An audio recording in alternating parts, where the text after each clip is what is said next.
করবেন কিনা যদি আল্লাহ কবুল করেন আমি সর্বোচ্চ খুশি হব। আপনারা যারা দিয়েছেন আমি চাচ্ছি যে আজকে ওনাদের কথা থেকে বোঝা গেল যে এই ব্যাচটা খুবই সুন্দর, যাতে প্রতিটি বাচ্চা আমাদের চান্স পায়, প্রতিটি বাচ্চা যাতে এই ব্যাচ থেকে চান্স পায় আমি এটাকে আশা ব্যক্ত করতেছি। আর বললেন যে তারা মানে ক্যাডেটে না গেলে অন্য জায়গাগুলোতে ভালো করবে, ঠিকই আছে ভালো করবে, কিন্তু আপনারা যে আগাচ্ছেন আপনারা একটা শিক্ষা দিচ্ছেন, যদি ক্যাডেটের চান্স পাই তাহলে আপনাদের আরো বেশি ভালো লাগবে, আপনাদের ইয়েটা সার্থক হবে।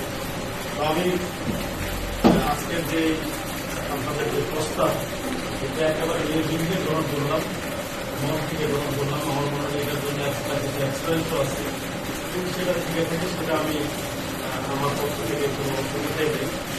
আমার মনে হয় যে অন্যদের কোনো অসুবিধা থাকবে না।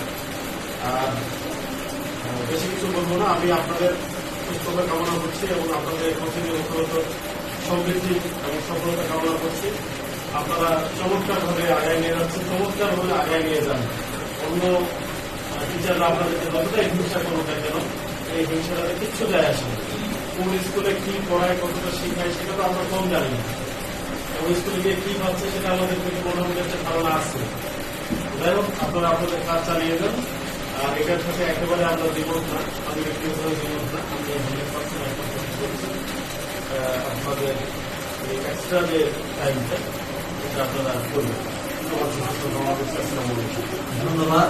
খুব গুরুত্বপূর্ণ কথা বলছেন।